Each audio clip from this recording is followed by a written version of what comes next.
Hi, and welcome to another episode of the South Texas Power Lunch. I'm here with Greg Cooper from SocialMiningAi. Greg, thanks so much for coming on the show. Yeah, thanks for having me. This is going to be a great time because we're going to talk about technology, tech development, patents, and the exciting things that SocialMiningAi is doing here. And, but before we get into all that, give us that journey story for you and how you got to where you're sitting here today and social mining is where it is today. Give us that story. Everybody's always fascinated by those. Yeah, I think we have a really unique story, right? So when you ask me to give you that story, I'm like, do you want me to start when I was born? Or Hey, you can go all the way back to that point. Because, you smooth out the surface, right? Like being thrown into a river, rocks get really smooth, right? Yeah. I think I was not born to do this. I was created to do it. Oh, okay. Right? And so it's been an evolution. Sure. For sure. And it's easy to see now, about 18 months into entrepreneurship, why not a lot of people do this. Oh man! Everybody thinks it's sexy, right? You're like, oh, you're a startup guy. Oh, you have a company. Oh man! You're a CEO. Hey, do you have like box tickets to the Lakers right? and everything? Because you're a CEO. That's coming. But yeah, they don't get it. I love this quote, and I've just wrote it down. You weren't born to do it; you were created to do it. Because that's really what it is. Yeah. I mean, entrepreneurs come in here all the time, and some of them will speak on camera, but they will speak off camera. Of the challenges of being a CEO. Man. No, I'm happy to. And, with success actually comes with more stress. I mean, we've got another person coming on that sold the company because the person got to the point where, they're like, I can't do this every day. Yeah. I've got clients the same way. They're like, this is great, but, I've been doing this for 40 years and I'm done with this thing and all the, the glamour, / challenges that come with being a CEO. So it's a great quote. I'm gonna say that one's a great quote. I just got to tell you how good that one was. I appreciate it. Yeah, there's a time and a season, right? Sure. And I think something you just described to me is a season that I'm excited for. Right? Of course. I think every entrepreneur is. Or at least early on, right? I think you stay an entrepreneur forever in your career. It's just something that you have that drives you and motivates you. And quite frankly, I don't even think that you have to own a company or start a company to be an entrepreneur. I agree. I think it's just a mindset. It's mindset, and I'd say it's kind of a spirit. It's a spirit. It's a tenacity. It's just a will. Because even when I was working in corporate America, I treated my job as if I owned my region or I owned my department, and I treated it as if I was the CEO and founder of that. Right. Which led to success in what I was doing. And so I think if we tackle everything that comes our way, that in that mindset, then we'll conquer what's necessary to get over and reach a level of success that you're looking for. Right? Well, I think that's a great summary of entrepreneurship and what it takes. What was it for you? Because you mentioned, a short time span as the CEO and true entrepreneur, where you've got kind of free out there. Walk us back into the corporate world, okay? Right, and the decision that the corporate ladder, because it is a ladder, even when we take it was, I'm not going up the corporate ladder. I'm going to shoot off, do my own thing, and chart my own destiny. Walk us back through that piece. All right. So even before so I'm happy to get started in there, but I want to kind of preface my journey. So I was raised by an FBI profiler. Oh, okay. So one of the original. So my father and I share the same name. And there's a series on Netflix called Mindhunter. Yep. And so it's really a journey about his career. And it's a great show. John Douglas. Yeah, it's a good show. I don't think he's ever watched it. Nope, he lived it. Why would he want to watch it again? Yeah. So I bring that up because one thing that I've recognized about myself is I tend to not just take no for an answer because I want to know the why. Sure. And it helps me get to the bottom of things. So I'll come back to why that's important here in a moment. I guess I'll start in my career. I kind of started at a company called Dealer Socket. Okay. So we'll just talk about when I started there. I had just overcome rectal cancer. I was 26 years old and just gotten married, and some founders at a pretty successful startup, but successful already, had taken a chance on me and allowed me to come work for that company. So I having to deal with life-threatening disease and other things that I had been through, right? Earlier I had said I was created. Right. It's just the evolution. And there's a level of persistence that comes with the man that I am today because of everything that I've gone through. Of course. And I have no quit. I have no quit in me. So I sure had quit in me early on, but through the things that I've been through, I've recognized that as long as you don't quit, you can do whatever you want. You can. It can be painful. You can painful. do whatever you want. It is painful. But yeah, the ability to persevere, right, yeah, and grit, those type of things. Yeah, people want to. That word is real. Yeah. When you have to go through things, especially for things that people can really understand, like cancer. Yeah. Of what it takes to go through those. But yeah, no, I was really young, right? Sure. And had a beautiful woman willing to marry me, and on paper, I mean, come on, like I didn't have a whole lot of money, if any, at the time. I just overcome cancer, and having her believe in me even at that stage in my life, and then these founders of this company, Dealer Socket, give me a chance. I took advantage of that opportunity. So Dealer Socket first started out as a CRM, okay, customer relationship management software for the automotive space. Turned into a whole conglomerate of technology for dealerships, and we can get there. But my experience there was incredible, and my why stems from my first few years at that company. So the culture was unbelievable. The founders made you want to run through or willing to run through brick walls for them for $2 an hour. Right. Right. And it was definitely not the compensation when we first started. Sure. That drove it, but the culture, the camaraderie that was there. And so we all had a vision and shared the vision of the founders and wanted to bring that forward. I started as the lowest man on the totem pole, right? And within, 5-6 years, maybe longer than that. It's just 8 years. I became the vice president of sales for the entire, for an entire vertical of that company, right? So nationwide VP of sales for the entire used car market. And we sold websites, CRM, inventory management solutions. Right, turnkey solutions, essentially, right? Yeah, everything that a dealership will need to run their business. If you know the technology that they need to run their business, you can apply that to any vertical. Sure. Right. Every company needs these types of technologies. It's a retail, right? It's a specific retail industry, but it's a retail industry. Yeah, and then you get into the OEM and the manufacturer side. Right. It's very similar. That's right. And if you can sell to a dealer principal, or a general manager, or a used car manager, I think you can sell to anybody. If you can sell to the used car salesperson and get them to buy, man, it's pretty good. Yeah. And so the stereotype is real.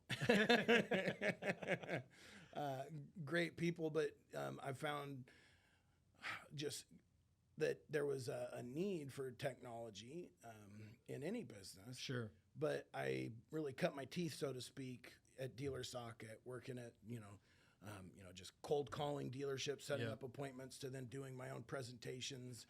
And over time, learning every aspect of every piece of technology that was being sold or used. Okay. So that's where I started. Dealer Socket got to a point where they had an offer on the table for about $1 billion. So when I got there, we were doing about 2.4 or so. No, sorry, excuse me. We were doing about 3.5 million in ARR. Okay. And so I was, I'd say within the first 30 or 40 employees. So still a pretty big team, but man, we had a long ways to go to get to where the CEO and founders wanted us to be. or could see that we could get to. Sure. That experience allowed me a lot of room to grow and to stretch, because even though maybe my job when I first started was to cold call right, and schedule appointments, they needed me to do a whole lot of other things. Right. And being part of that experience and recognizing what it took for the founders to succeed, I felt like I could do this. Right? Okay. After 12 years. So I went through 12 years of hard knocks, right? Well, but I mean, you know, the credit to you, right? Some people jump in and think within 12 weeks, yeah. I can do this. Oh, no, goodness. Right? And then they jump out and go, well, never mind. Yeah. You know, now I got the real truth of what it is. At least with that, I'm assuming came increased responsibility, better visibility into, you know, various aspects of running from development to sales to management and everything else that has probably pays you well now versus if you would have waited 12 months absolutely to do that. Yeah. So. Yeah. Hence my slogan at the beginning, right? Created. Yeah. Right? Like I just went through this evolution and I was very blessed to have the opportunity, but I took full advantage. Sure. There are plenty of people that I worked with that, you know, maybe the company outgrew over time. They didn't continue to get promoted. They went elsewhere. I was able to live and breathe there as long as I wanted. Right. Right. And continue to, man, when I first started, I was like, what it would be like to be the vice president of sales at this company. Right. The company only had 40, 50 employees at the time. Yeah. I remember going to dinner with my mom and my wife one night after I had first started. And my mom, she has premonitions. She says, you're going to run that company in sales one day. And my wife to this day says she couldn't stop laughing. Not that she didn't believe I could do it, but she saw like where it was. It was an audacious goal at that part. But you know what? You got to have audacious goals. That's the only way you get to big places. You got to have a believer in you, right? Yeah. And so, needless to say, when it happened, you know, like 11 years later,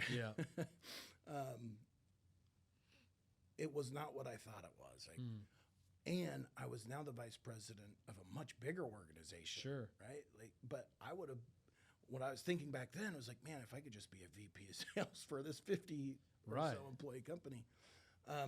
So my why, right? My why was to recreate that culture that was once there.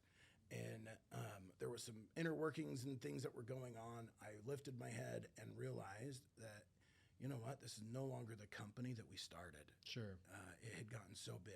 Yeah. Vista Equities came in, and well, cultures change, right? Oh yeah. I mean, and the ones, I mean, look, you know, like some of the high culture companies like Zappos, right? Zappos, you know, he had the tribe mentality. He had these really cool cultures. Yeah. Those are relatively gone now once they were been acquired by Amazon, you know, from a large extent. Absolutely. And so, you know, cultures, to keep those type of smaller cultures where you can do some really unique things to be vibrant as you grow is a massive challenge. Yes. And then it is almost impossible when you're acquired by a multi, you know, billion. Some sort of conglomerate or industry consolidator where now you're melding of cultures on there. So it makes sense. Yeah. You know, that those type of things happen. So I started being reached out to and looking, and I found a company in San Antonio that I believed in. Okay. Through some friends and acquaintances and introductions. Yep. And I was like, hey, I could recreate that culture at this startup. Sure. They were looking for a CRO at the time. I fit the bill, and I was willing to take the leap. And I had watched every YouTube video out there on motivation and you know what? If you're comfortable, you're not growing. Yeah. So I'm like, I'm way too comfortable right now. Yeah. Whoa. Yeah, there's a part of that. It's called anxiety and stress that comes with that not being comfortable part. They don't talk about it. They don't talk about videos. Exactly. But I was like, I need to grow. I need to learn again. I could do my job in my sleep with my eyes closed right now. And I'm not learning what I was even when I first started at this company. Right. Right. So I decided that I wanted to take that leap. And this is right when COVID was we weren't wearing masks, but it was so new that it's like, hey, we think it might have made it to the States. Yeah. Right. But you're talking about February, March 2020, but within a matter of 3 to 4 weeks later, the hospital shut down and everything shut down. My wife and I were having our third son.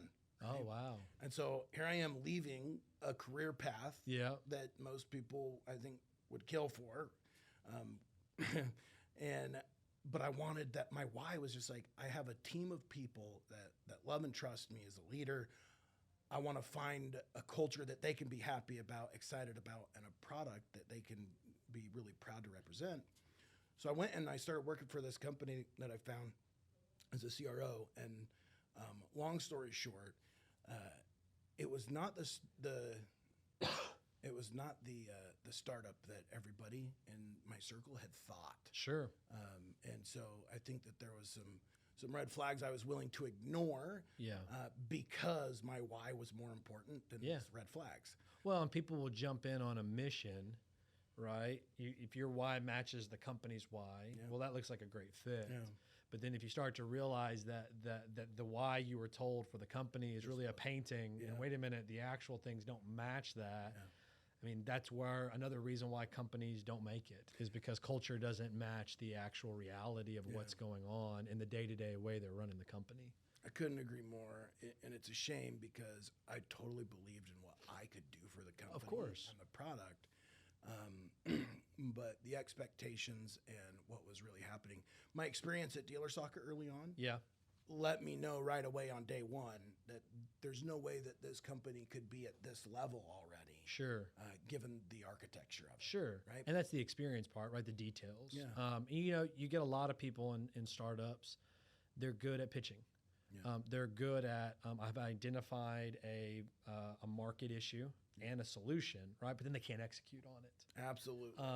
And a lot of people will try to oversell the operational ability because what it really takes for a CEO is visionary thinking and either the ability for them to execute or the ability for them to identify the right people to put on the team to execute in order to do it.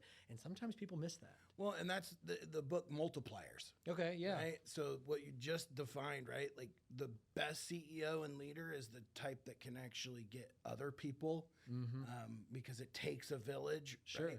So it's leadership versus management. Yes. If I've got to manage, I can't really be the leader. And decision making versus debate. That's right. Right? Like you want to bring up a healthy debate, not just make decisions. That's right. And but you also can't have a debate with no decision because then that can actually, cause. I mean, I've got another client. No action taken. Yeah, they're deadlocked. Yeah. Because it's the culture, and actually the way they're structured is it requires debate and consensus. Yeah. Well, consensus is good until if this building starts burning down, and we have to agree of a consensus on how to get out. Yeah. We may not get out because we're too busy trying to have consensus, right? Yeah. Now, if it's where we're going for lunch, we'll probably figure out where to go for lunch. Unless it's my wife and I. Yeah, it's not going to happen. Or if it's my kids, man. Kids, I don't know why y'all can't figure out where to go to eat ever. They will cross paths just to cross paths. Anyway, sorry, I digress. That's okay. But anyway, so you're back in the company. Yeah. You're seeing the red flags. It's looking like, hey, this isn't going to work out. Well, one thing you brought up, right, a lot of entrepreneurs or startups think that they've recognized a market fit and a product, but they might not be experts in that market. Sure. And the automotive space is a very cold and lonely space if you don't know it. Sure. And I see a lot of people that it's actually a very welcoming, incredible community. Oh, really? But it took 12 years and working at a company sure. well known. But you got to pay your dues in order to get in. But once you're in, it's a good old boys club for sure. Okay. Well, I was going to say, now that makes more sense to me, the good old boys club. I was like, they welcome you on day one? Really? I think they welcome my used vehicle or my money for a new vehicle, but I don't feel you got to earn your stripes for sure. I got it. But even so, like a lot of technologies, they might come to the table and say, hey, this could work for a dealership or an OEM. Yeah. But does it belong at a dealership? And what I mean by that is, believe it or not, dealerships have more processes than most people understand or realize. And if your technology, you think, oh, hey, I could show a dealer that this person wants to buy a car. If that person can't get in within their CRM or from their website and fill out a form and an application and this whole process that has to take place, they're not going to follow up with that person. Yeah, people don't appreciate dealerships, from the fact of their margins are good, but they're ever decreasing, right? The longer they have those, floor financings, that model sits there, then they're ending up paying more to the bank. Just like when you flip a house, right? The minute you're going to flip a house, you start cranking on that. Time matters, cost matters to get done, and people don't realize it. They just think, oh, these dealerships, man, they got billions of dollars. Look at all, there's not cars on the lots now, but in the old days, there's cars all over the place, right? They were trying to go vertical, but literally they're like, no, I mean, those cars are burning their pockets the longer they sit there. So even you had just made a statement, there's no cars on the lot, right? That's right. Right. So now it's even more of how do you get the supply to match the demand and do it, those. And used car dealers are really suffering because they don't, most of them don't do service. So service keeps the lights on. That's right. That's right. But selling cars tends to be the profit because you paid all the other bills. All right. So sidecar on this because it's just fascinating, and I want to mark it into history. My parents have a truck. It is a year and a half old. Barely drive it. That truck is now worth more money than it was when they bought it. Yep. Yeah, Which crazy. I'm like, hold on, a depreciating asset actually appreciated over time? That's scary, though. Yeah, and even if they look at their debt payments and everything on it, like the interest payments, it still is appreciated. I mean, it's a unique time in the auto industry. Sorry, another digression. No, but that's the thing. I could spend hours just talking about automotive. But to your point, right, you either know it and you know all about it, or you don't. And I don't know it. I mean, I know some of it, right? But you're talking about the inner workings of a very intricate machine that is needed. Sorry. One of the things that our product does, like even you from the outside can recognize there's a problem. Sure. So one of the things that we've developed is a way to help dealerships actually market to private party listings. Oh, nice. Right? Because most dealers, they use all they ever did to go buy used inventory or get cars because the manufacturer shut down. So the OEM's not sending them the new vehicles like they used to. So they never really solicited to private party listings. Sure. So you have CarMax that did a good job with it. You have Vroom or Carvana that was their whole business model. Right. But now dealerships have to get on that playing field. Right. So that's one of the things that's really cool about our AI. Well, let's move. So let's close up the journey real quick and let's get into that. So you jump out. You've got an opportunity to basically acquire some business technology, so that's what I did, right? So I left that company, and because I saw what was happening. Sure. I started my own company. Because I saw, what I wanted to build. And then that company ended up being something that I was able to put myself in a position and acquire. Right. Okay. So great. So now we're into your passion, the technology, right? The culture you want to create. The plan that was there when you jumped, out of Dealer Socket is now into place. Tell us about this technology. Yeah. Great. So SocialMiningAi, we actually have 3 fully awarded patents. Okay. 2 patents we're waiting on issuance numbers because you pay a fee and then just wait for the number to come. And then 1 is already issued, actually. Okay. So we use artificial intelligence to find opportunities online, usually through text, right? So some form of text. So if you go on, Twitter or Reddit, right? Or Facebook, if it's a community group in public, or online forums, Bimmer posts. Okay. All these places where people belong to a community or have a passion that they start asking questions about to get answers. Sure. We actually can get that data, see those posts, and then use our neural networks to find several different things. But one of the patents is specific on purchase intent. Okay. And it's not even specific to automotive. So it's very broad. Sure. Which is an incredible patent to have. So the patent is the neural technology to decipher purchase intent. Using neural technology. Okay. Any type of AI. So machine learning, deep learning. Yeah. Any type of AI, and getting this data, sending it through an algorithm. Now, the patent is not specific to the algorithm, which is a beautiful thing, because if somebody goes out and finds another way to do it, if we patented just our algorithm, they could do it any other way other than around your algorithm versus the business process. But now it's concept. Yeah. Right. It's finding purchase intent using machine learning. Yeah. Right. wow, think about what can be done with that type of patent. And if you look at the landscape of where our patents are, you look at companies like Metadata, I think you had brought it up before this, IBM, Microsoft, Amazon.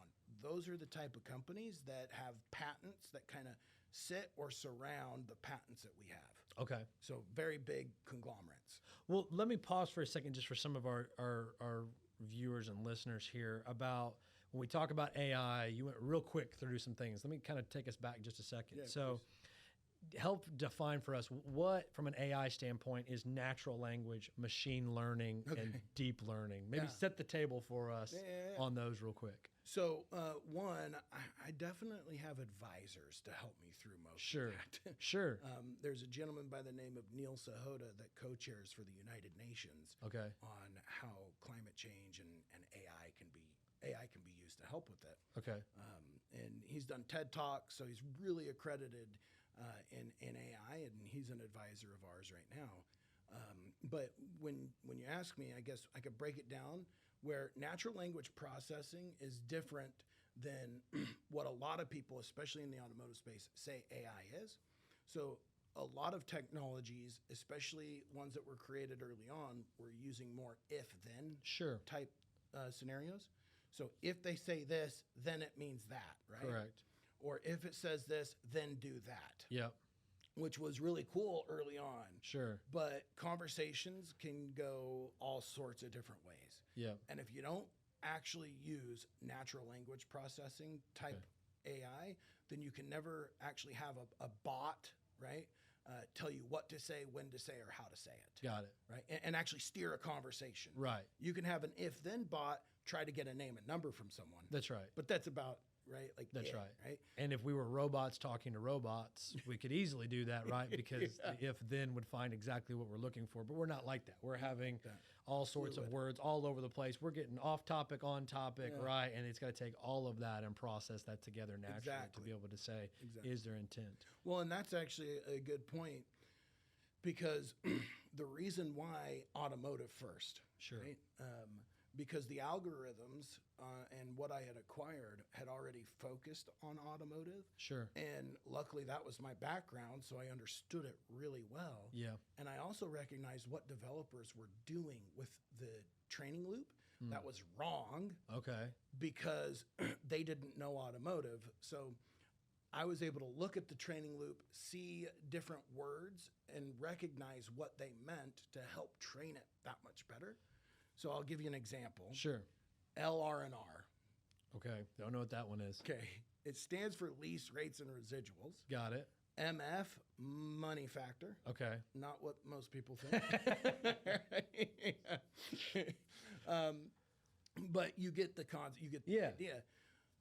AI will get confused if you need to recognize those terms for everything. So what we've done is we've got repositories of data where we basically look for, like, so when I say Reddit, Reddit's huge, but you can't just scrape or have an API with all of Reddit. You need to choose subreddit channels. Okay. Same is true all over, but I'm using this one as the example. So we chose subreddit channels that have nothing to do with anything other than cars. Got it. Okay. So that way, at least you're limiting your scope of what the machine's trying to go. Yes. Got it. Because when we want to go to real estate, when we want to go to doctors, you got to get the natural language of real estate discussions terms versus a broad discussion that you may find there's a real estate conversation in this big old channel. You want just pure real estate channels. That makes sense. Perfect. So another example, like we saw posts that had to do with golfing.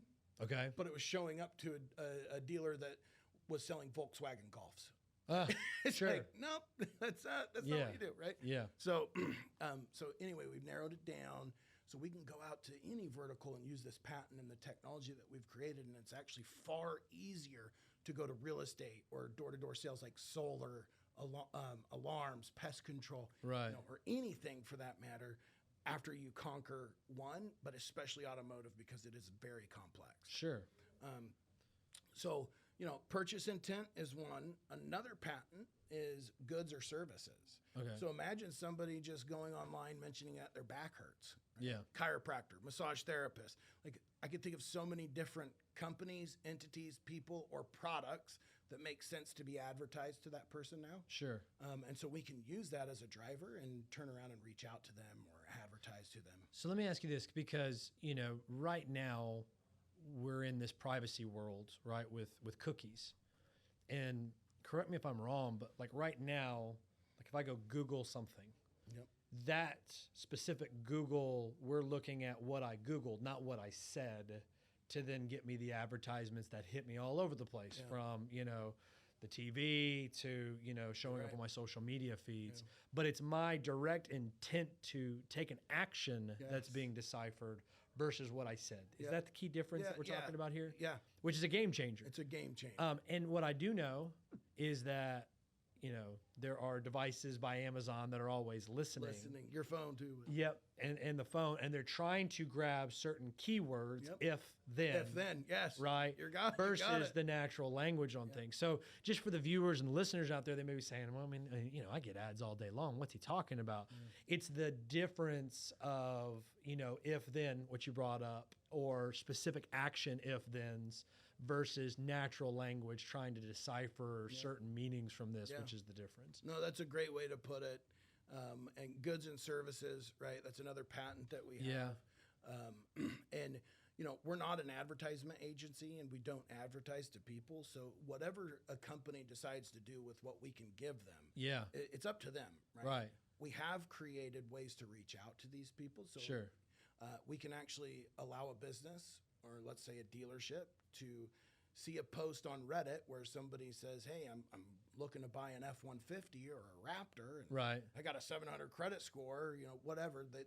It's crazy what people post and the data they put out there. Oh, actually, I mean, on these Reddits, right, they're looking for advice. They put a lot of personal details on these things. I mean, just on the lawyer side that I see in some of these groups, and I don't share, but people will say, I've got this issue, and they give basically the fact pattern. Yep. And then seek feedback. Yep. And that's kind of what people do with their lives. Yep. Here's my fact pattern of my life. Yeah. What do you think? It's crazy. And it's just crazy. You bring up life, and that'll be my next patent that we'll talk about. But we can not only notify a business or a dealership, hey, this person's trying to buy a vehicle that you have right now on the lot, but we give them a way to actually correspond. Got it. On one dashboard. Right. So you got just the top, like the identification, but then there's the engagement piece that you guys have. Engagements is actually the product that we've come out with, right? That feeds into this, right? So earlier you had brought up inventory being a problem. Sure. Imagine AI and technology being able to go to Craigslist, Facebook Marketplace, and other private party listing sources. I won't sit here and list them all, but being able to get behind the CAPTCHAs. So for those of you that don't know what a CAPTCHA is, you probably do, but getting behind a puzzle to say you're not a robot. I'm not a robot, which I still think is fascinating that a robot can't say they're not that they're not a robot. But our robot can. My point, finally. Yes. The commercial where it can't get through there, I'm like, surely somebody can get that around it.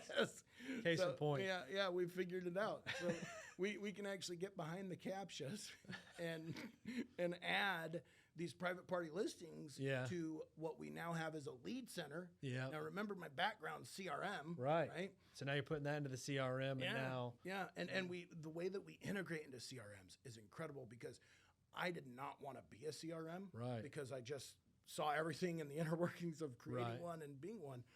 But I saw a lot of gaps that all CRMs have. And so if we could kind of sit on top of a CRM, feed purchase intent opportunities to your business, allow automated campaigns via text, because there was no solution out there that really texts people the right way anymore. Texting solutions were first created 10, 15 plus years ago in these big CRMs. We actually can manage consent very differently than other texting solutions. So we can manage it all the way down to the source. So where somebody submits a lead. And if they have already consented, you don't have to ask them to opt out. You don't. As long as you can prove that they've consented. That they've already clicked something when they said, hey, I'm interested in this, right?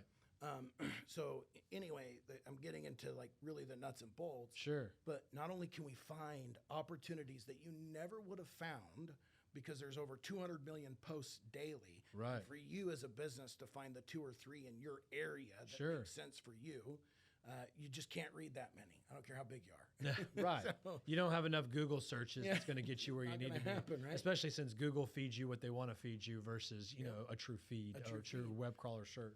And then you think about what these channels like Reddit and all these other places are being used as.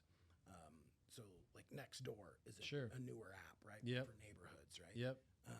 People are going onto these applications and talking about businesses. Yep. Instead of trusting Yelp or Google reviews or other like Facebook platform to help with reviews, people are learning that those are padded often. Yeah. Right? Their businesses are making it easy for those people that had a good experience to talk about it. That's right. If they didn't have a good experience, it's not so easy. Right. It's why Reddit has been so successful. It's unmoderated. Exactly. Right. Most products will, even if they start off unmoderated, will move to moderation in order to sustain what they've got for fear of what an unmoderated, community could do. Can become. Right. Could become. Right. So the evolution is people will keep moving. Yeah. And that's why Reddit's been so successful because it's been around for Long 15, time. 20. And it's gotten bigger and bigger and It's bigger. probably been around 20 years. Yeah, long time. It's been a long time. So, anyway, I don't know where I was. Sorry. That's okay. I'll get you off topic. Just give me a little bit. Yeah. But anyway, we can, the reviews. So people are no longer trusting just like Google or Facebook 4 or 5 star reviews anymore. Yeah. So they'll go on to Reddit or Twitter and they'll talk about a business, and there's no software out there that can tell that business that, hey, your business was just mentioned on Reddit. Reputation management, right? Yeah. Reputation management means I'm going to look at all the places they can leave reviews. Yes. I'll monitor those places they can leave reviews, and I'll tell you versus and that's not you're true. And I mean, there's been experiences, where, I've seen people posting on somebody else's post something bad about a company. Yep. Had nothing to do with that company, that nothing to do with post. Really, Yep. they just had a shared experience. Yep. And there's a really bad review that's sitting out there, and he's got a lot of them. Yeah. There's a ton. So based on what I'm seeing that reviews, Google, Facebook might always be there. Yeah. But I think people are starting to trust their public community forums Sure. a lot more. And they're having conversations about businesses, about brands, about products on these other sites. And so what we can do is we can actually notify you what people are really saying about your brand. What is your real reputation, not your star rating. Yeah. Right? Which star ratings, don't get me started on that. You can have one person come in and blow you up. You can. Right. It's a law of games. I mean, when I was with the hospital system, we've got great, care being done, but they don't leave reviews when you go to a hospital. You don't think like, hey, that was a great hospital bill. Let me leave a 5-star review from that, or thank you. They send notes, those sort of things, but nobody goes on. Now, if you have a bad one, you will find every platform you can to talk about a bad experience. You're exactly right. That's why that goes out there. Exists. Yeah. Yeah. People don't go on these review platforms like for Disneyland to talk about the incredible day they had. They'll talk about the food poisoning they got at the hot dog stand. Yeah, that's right. And so that's across the board. So like your hospital, for example, if a patient left, our technology, we could automatically send out a text saying, hey, how was your experience? Right. And then, if it was good, here's some live links to the review site. Sure. But beyond that, because there's other solutions that do that. I was going to say, there are other products that do that. Right. But they don't then use AI to look at the last 20 years of your reviews and tell you if there's a common theme on your 3-star, 2-star, 1-stars, right? And now we can... This person is just a prick. They 2-star everybody. Don't trust what they say. Here's Negative Nelly. Here's another guy. He's 5 stars everything. He got food poisoning. He still said 5 stars. Well, and the other way around, right? So, hey, there's an employee that is getting mentioned over the last 10 years on all your 1-star reviews. That's right. Right? Or a process, right? Or a product. Right. Right? So and these are the bigger companies, right? These are your, your companies that are your Southwest Airlines, you know, very much consumer oriented. That care. Should care. And that the referrals really do make an impact. Matter. Yeah. Those reviews really make an impact. Yeah. You know, a smaller business like, a firm or something like that, we can manage those largely on our own. Yeah. Right, but for the larger organizations, they can't. There's too many channels. They're way too big. Any business that has a lot of appointments, right? Yeah. Because these other platforms that do similar functionality, right? So they're not using AI to help really understand, but they also cannot tell you when somebody mentions you on Reddit or on Twitter or LinkedIn or any other platform. They're just focused on Google, Facebook, and maybe Yellow Pages or so Yelp actually they don't even do. Right. If you don't come through one of their designated social media channels, they don't touch it. Or one of the places they monitor. Yep. They have no idea it's out there. And they're transactional based. So what happens is they wanted to automate it. So if somebody comes in and buys something, you can automate a text, right? Yeah. But what we do is you think of Calendly. Yeah. Right? Calendly is mainly for B2B. We've created something that can be B2B eventually, but right now B2C. Okay. So we can manage your entire appointment process all through automation, confirming appointments, allowing people to reschedule their appointments, essentially doing the job of a receptionist or a BDC, and doing it the way the customer wants. So it's a far better customer experience. Your appointment show rates go significantly up, right? Because the people that can't make it tell you ahead of time. And so what happens? Your no-call, no-shows go drastically down. That's right. Your actual booking fulfillments is going to skyrocket because you can backfill. Yep. As opposed to just losing the no-shows and the cancels. Exactly. They are what they are. You've got a way to self-help and rebook so that way your number of actual appointments fulfilled skyrockets. I promise we did not talk about this. I've got some experience with that sort of stuff, so I understand. The beautiful thing about this, though, is like we've also solved a way to clean up your CRM. Okay. So imagine not having to be logged into a CRM, but being able to update it. Yeah. So the biggest complaint when I was at building CRM or helping sell CRM was that managers have to chase their employees to update it. Yep. And the employee's biggest complaint was that they have to update it. That's right. So what we can do is we can nudge your employees.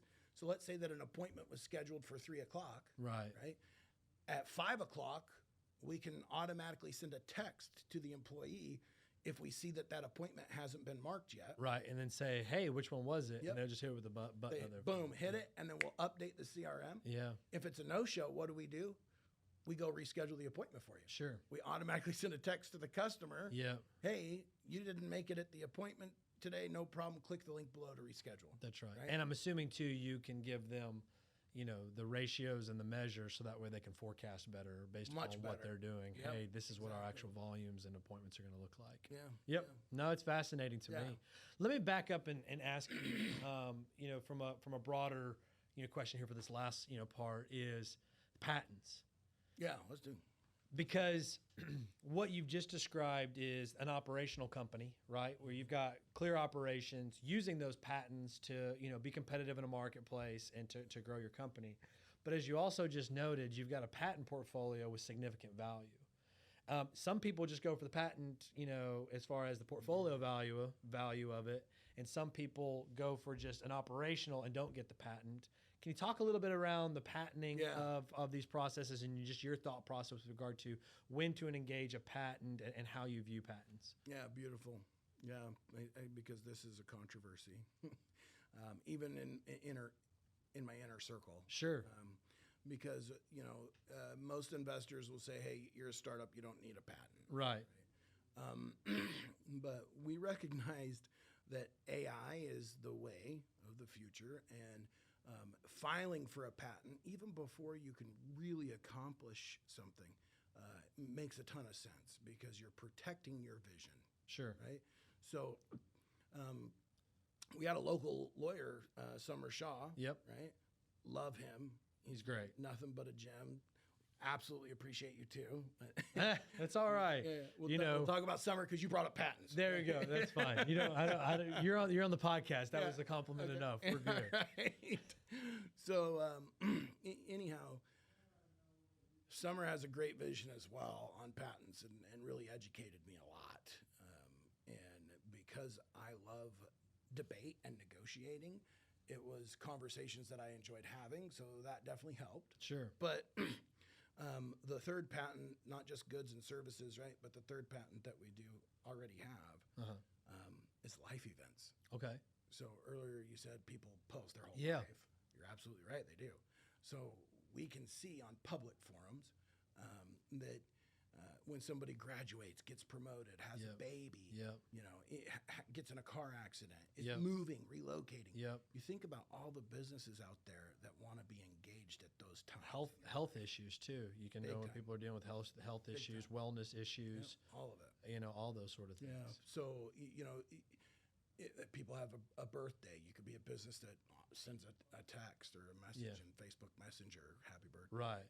So why we went down that road is to protect the vision of where we wanted to get, because earlier I had said, as long as you can persevere, you can accomplish anything. You can get through it. So if the vision was, I'm going to have patents that Microsoft and Amazon and IBM all want, I need to apply for them. Yep. Right. So, and once they were applied for, it was then my job to fulfill on them. So that way you could actually get the patent, right? Yeah. Because if you just leave it high and dry, it's worth nothing. Yeah. And so with Summers and guidance and help, we've been very fortunate to have 3 broad patents. And so, I think it was more or less to protect the vision of what we wanted to be doing with AI. Yeah. And now we're getting there, right? Well, and it's interesting too, because you say to protect, right? I mean, you can, and I don't know, like Summer is an expert. I've got, friends that I call for IP. I'm not an IP attorney, but the other way you could look at it is we do the work today, keep an eye out, and we'll go ahead and fight a future patent because we did it first and go through that process. So that way you don't incur the cost now, you'll just do it down the road. And I mean, it's a trade-off, right? Because if I've got cash and I've budgeted it correctly on the operational side to do it, I think my preference would always be, if it's patentable and I think it's going to be extremely valuable patent and it's core to our business, do it now. Yeah. But if you don't have the money, which a lot of people run into, right, you have to kind of just get going and then figure out when the right time is to go get that patent. Yeah, I would say a couple of things. So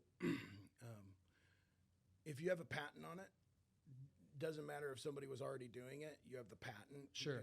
Right? You filed it in 2017. Yeah. You've been developing it over time. Yeah. But to your credit there, to defend, right, and actually bring down and enact on this person's infringing or this company's infringing, I couldn't help. Like if Microsoft started doing it, I don't think I could they're going to help out them. Yep. That's right. And so you're right.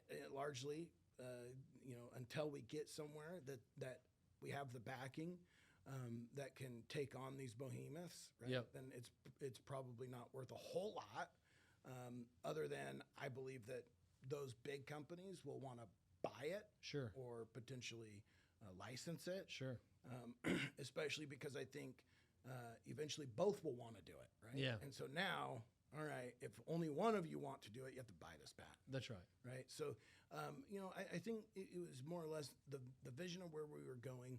You're right. I don't think startups traditionally should pay for going after patents unless you think it's game changing and it's newer technology, because AI, even though we've had it for a while, it hasn't really been used in business besides like maybe the last 10 years. Right. And we've been in a data aggregation mode and getting a handle on our data sources before we could actually get to how do we use those data sources. And imagine, data being the oil of the 21st century. Right. 200 million posts going, and it rising significantly. Sure. It's a lot of data. Yep. Right. So we've created an omni-channel communication platform We've got website widgets that can sit on your website and help you chat with people or conversate and grab that as a lead. We can manage your appointments. We can find opportunities to do business. But the patents we're really excited about because of the vision and the long-term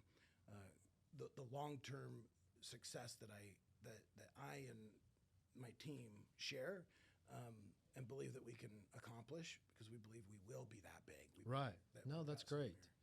For this last little bit here, let me ask you a couple questions, because you started it off saying I was not born to do this, I was created, which again has been a great quote that I'm going to steal and give you credit at the same time for it.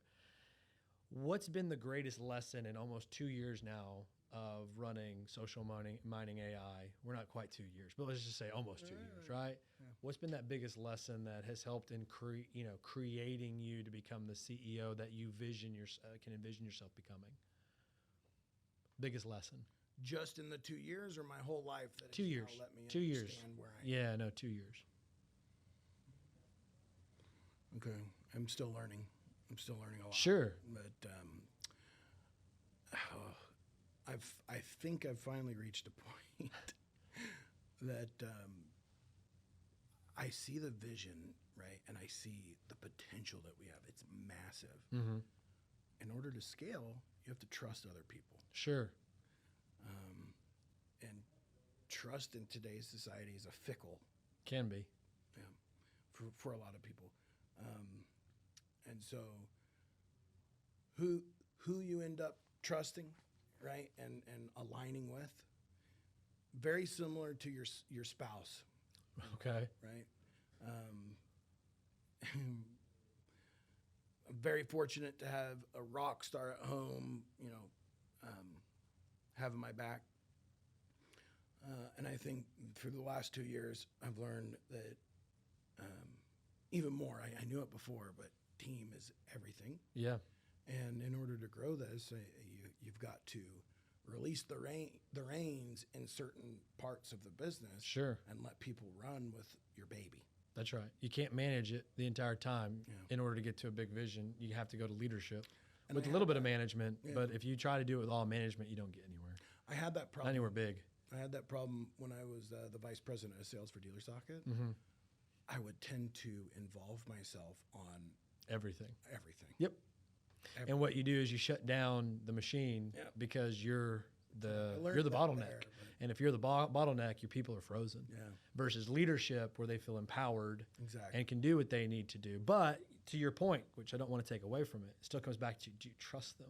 Because empowering somebody that doesn't meet your vision, your culture, your values, and the skill set capability could lead you in the wrong direction. 100%. So it's hiring people at the beginning, that match that, but then empowering them to do that. Because if not, you're frozen. Yeah. And I think you become we have to go look at every single, post, every single meeting. Greg has to be in here in order to make a decision, versus natural AI that's saying, oh, I can get all over the place and keep on going. I know what you mean. I know what you're trying to say. That's right. I know what you're trying to say. Yeah. What do you think the future is what do you see in the kind of final question here? What do you see as the future of AI in the retail space? This? 100%. I think a couple things. I think we're seeing the future without knowing it's there. Right. A lot of customers don't truly understand yet, but and you brought it up and hinted on it, where conversations are being heard and being used. Yeah. Privacy laws and all that. Well, when you think about retail, if you can use AI to find purchase intent, I think that covers just about everything in retail. Sure. We'll take off the purchase, put intent. Yeah. If I can figure out what your intent is based upon there, So I can figure ours out is a already lot. issued, and now we've filed we filed to take out the word purchase. Yeah. We knew we'd get purchase because we were there. Yeah. But now we're definitely trying to broaden it even further by taking out the word purchase. At that point in time, make an app that I can record our conversation. Go, what was his intent? Yes. And because I heard his words, but I'm not sure I got his intent off of that. And right? That's where communication breaks down. There are communication AI platforms that I know that are really good at that. Wow. Right? Being able to not even. So we can do intent, but imagine being able to say, hey, this is who this person is. This is, even though this is what they said, this is what they meant. Right? And so I need that from my wife. I was going to say, every single relationship, every woman's going to be like, nope, this is what you said. And it says this is the intent. Don't tell me it was something different. Great. No, I don't try to say that loosely or with any sense of pride. No, because there's been a lot of great minds that have led us down this path and helped us get here. But I certainly believe that AI and retail specifically, if you know when somebody's going through a life event, if you know when somebody needs a good or a service done, and in that one, the goods or service, intent is the word. There's no purchase there. Oh, okay. Right? But then the purchase intent specifically, I mean, I think we're pretty well covered on being able to use it, at least social media for social mining. That's great. Greg, thanks so much for coming here on this. It's been fascinating to me. And you can tell I'm a little bit of a geek. I don't know much, but I know just a little bit to be dangerous on it. For those of you that have been listening and watching us, thank you for continuing to support the podcast. If you're listening on one of the sources there, click the subscribe button. That way, you can know what's going on. We've got great speakers and guests, just like, Greg, coming through. We've been very, very lucky to have great people to come on the show. And then if you're watching us on YouTube, leave us a comment so that way we know. We'll put the details for Social Mining AI and Greg in there so that way you can get a hold of them if you need to. And until next time, we'll see you then. Thanks. Thanks a lot.